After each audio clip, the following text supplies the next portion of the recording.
Okay, great.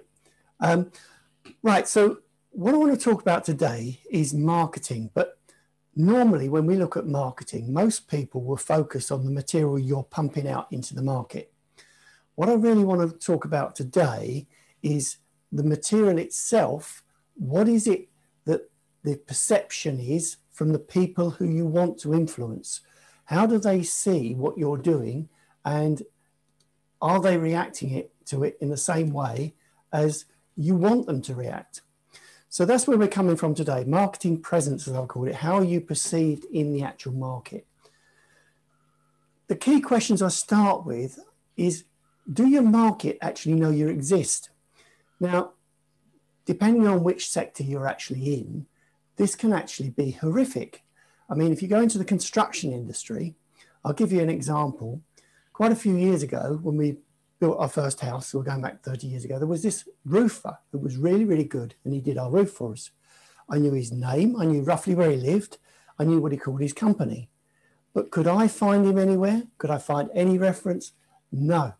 So given the fact of his potential market could be anybody who wanted a roof, even with me knowing who he was, I still couldn't find his contact details.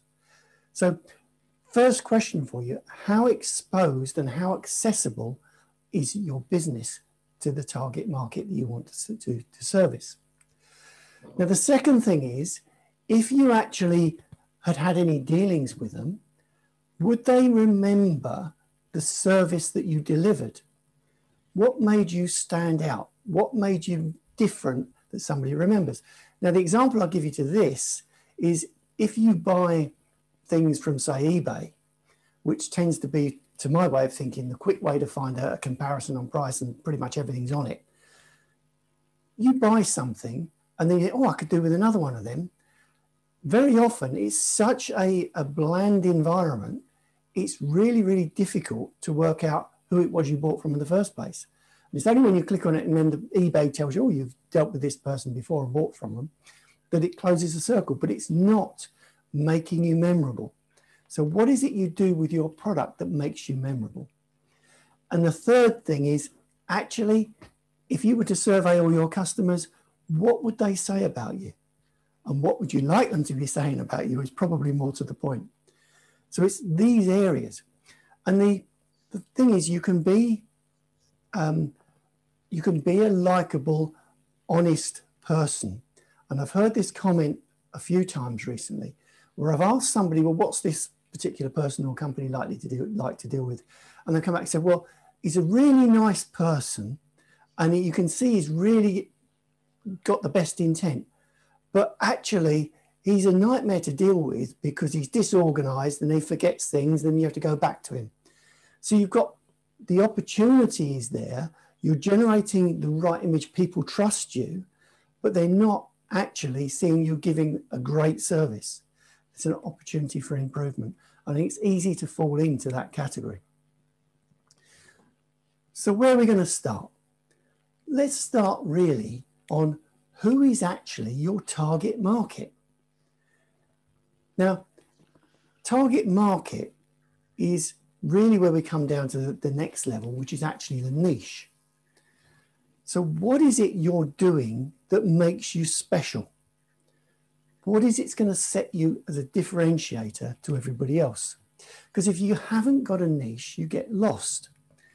And the classic example I've found on a number of occasions working with restaurateurs is their immediate reaction is, oh, well, you know, we're based in this area, so we market to this area, and everybody needs to eat, so they're our potential market. And actually, they're not standing out from the crowd. They're not setting themselves apart. If you specialize in a particular area, and in the restaurant base, a particular type of food, that becomes a niche. The more you specialize in a particular niche, the more you can market it, and the more you stand out from the rest. So let's start with the big picture here. There are 7.9 billion people in the world, apparently, as I found on an internet search this week, which surprised me because I thought there was 6. Who are you going to speak to? There is no way you're going to send a message out to get even a 1% recognition or reading of your communication. unless you're somebody like Coca-Cola or Nike. So who is it you're actually going to target?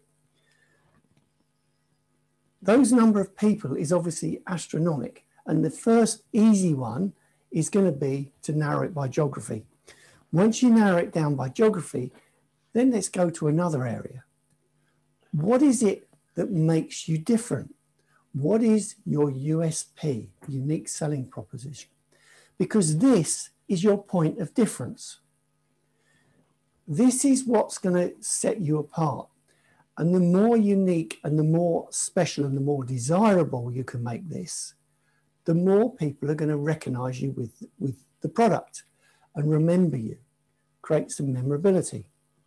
And you can look at all different things here, sort of things like cars having their sort of their taglines and that sort of thing, which kind of inspires you to try and think about that car in that frame. Some do it better than others. Other ones actually tend to sort of have it as a manufacturing philosophy, and it doesn't actually show to the end product. But what is it you're doing that makes you unique? Because if you don't have that clearly defined, you're not narrowing down on that 7.9 billion people. So understand what your niche actually is in detail, because they're the ones that we actually want to target. So let's think about an actual niche.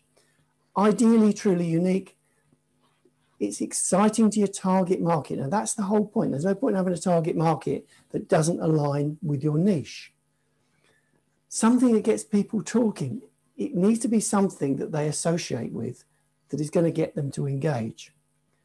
Ideally, something that can't be copied, but actually consistency can give you the benefit, even though somebody else could copy it. Because if they start using the same tagline as you, they're going to get overlap and confusion, which will probably work to your benefit. So now, who is your ideal customer? Because you can come up with this niche and your target market, but actually start with the basics. If you look at your current customer base and you break it down into the action, awesome, basic, can't deal with, and dead, we obviously want the best customers that we can have. And by that, we look at somebody, which we come into the awesome category. They'll be the people who pay you on time. They rave about your products. They tell everybody else about it. Basic ones, buy your product regularly, don't give you any hassle. Can't deal with, they're the ones that don't pay you on time, mess you around, want to know if you can do this, don't sort of agree the delivery to the last minute. So we can kind of draw a line and say, actually, our target market, we need to target really the awesome people, but we actually, awesome and basic would be the target people we want to go for. The ones below the line, the ones which are just hassle to deal with, and the ones which give you loads of work but never actually buy from you, you definitely don't want to do. These ones are creating you more expenditure than you actually ever make any money from them. These ones are questionable. And you start to ask your question, would it be better to say, look, you're not quite working in the way that we normally work as a company. Why don't you go and buy from our competitors up the road? And that can have an interesting effect in that what it can do is make these people sit and take note and think, well, hang on, I'm the customer. I thought everything I did was right. And you're suddenly saying, well, actually, you don't really fit our customer base. And we're quite happy if you want to go and buy from somewhere else. 50% of the time, you'll find these people will step up and start behaving in a better way to suit you because they don't want to go elsewhere. When they really look at the equation, you're providing a great product or service. So now, where do we go next? What we need to do is to get embedded in people's minds. So what we're looking then is to be memorable in a positive way, to throw that in. So what is it we're going to do to be most memorable? And actually being most memorable is about emotional engagement. If you engage with somebody emotionally, you'll be far more memorable to them than if you just physically give them what they ask for. So how are you actually going to get that emotional engagement? And an area we can start with. What are 3 things you could do in your business which would make you outstanding to your current customer base? Blow people out the water, to use the action expression. What could you go that extra mile? And it can sometimes be something a bit quirky. And the one I like is it's a top-end kitchen manufacturer. And they wanted to be talked about. And what they found is that a kitchen is a very functional piece of kit. And people will talk a lot about it when they're buying it, but once it's in, it's a functional piece of kit and people pretty quickly forget about it. So they came up with this scheme where when they finished the kitchen, the workman, clean, tidy, left it all neat and working, operational and everything. They had a small chest like this with a padlock on it. And it was nice and it looked very neat and tidy and it was varnished and everything. And they left that on the worktop. And then they said, look, we checked it, we'll just check you're happy, we're about to go now. And of course, the first question is, well, what's the chest? Don't worry about that. The salesman's going to be in touch. He'll tell you all about that in the next day or so. So, okay, that's interesting. So next thing that happens is the company puts in the post the key to this chest. So it takes a couple of days for this to turn up. What's happening in the meantime? Well, the kitchen's working fine, but they've got this chest and they're really interested. It's rattling it in. What's in there? The intrigue is about the chest. And anybody who says, oh, you know, they're friends and family, how'd you get on with the kitchen? Oh, yeah, that went in great. But they've left this chest. We don't know what it's all about. So when the key turns up, they open the chest. It's a, you know, thank you for buying our kitchen. Hope you know, if any problems, give us a call, da-da-da-da. And they've given them a set top-end utensils to go with the kitchen. But of course, the one thing that gets talked about from then on is this chest and the concept. It's doing something different. So think about how you can do something that's memorable. What can you do? Setting yourself apart. So how else can we create a difference? Well, one of the classic ones in the sales process is a guarantee. So never negate the guarantee, really, because as ethical business owners, you're probably guaranteeing everything in any case. So why not shout about it? What is it you're going to do to make yourself sound different? There's always this fear about guarantees and people worrying about, oh, will I get ripped off? You know, what should I be doing? But actually, in every circumstance I've had that as a challenge from a client, and we analyze what he's doing, they're always doing it already. And of course, you set the rule book for the guarantee. So there's very few times that people will actually rip you off from it if you set the rules appropriately, and you're guaranteeing something you're probably doing in any case. So starting point for this would be, what are the 3 biggest frustrations people have when buying from you or your sector? Because if you can address those, then you will be ahead of the curve. You'll be addressing the areas that people are worried about. So think about those areas of concern and what you could do in advance of people thinking, oh yeah, but I don't know. Sets you apart. The next thing is really to think, whoops, too many clicks, is about the emotional bank account. And we've got deposits and withdrawals. So deposits are when we do things for our customers and our prospects, which are out the ordinary, that makes them think. And withdrawals are when we get it wrong. So we always need to be in credit on the deposits. And never forget, your deposits time expire. Your customers and prospects don't have an infinite memory. So if you're constantly got a working practice that is putting things into the deposits, when unfortunately something may go wrong, you've got that little bit of forgiveness that your customer will actually give you in that circumstance. So what is it that you actually are going to have as a drip feed to feed the deposits account and keep you in credit? Now, when customers deal with you, how do they leave? Do they leave feeling satisfied or delighted? Because the thing is here, it's standing out from the crowd. Do you go the extra mile? And you know what? Actually, lots of people give a service which is not exceptional. Let me give you an example. If I went into a newsagent to buy a magazine or a newspaper, and the shop assistants were having a conversation, and I had to wait for them to finish their conversation before they served me,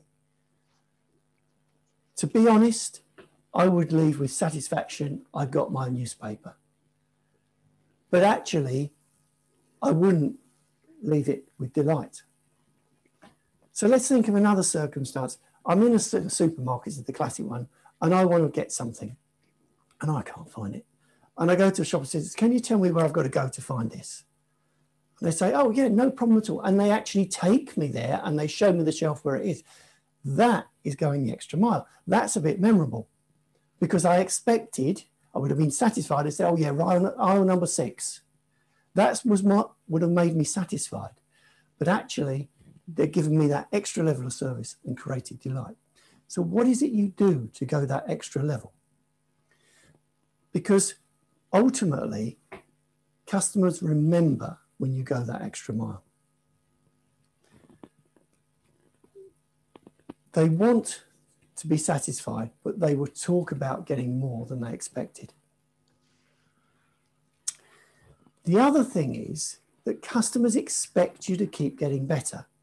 Now, natural competition in the market will encourage you because, as we were talking about various changes, if you raise the level, then your competitors will realize they've got to raise their level, otherwise they get left behind.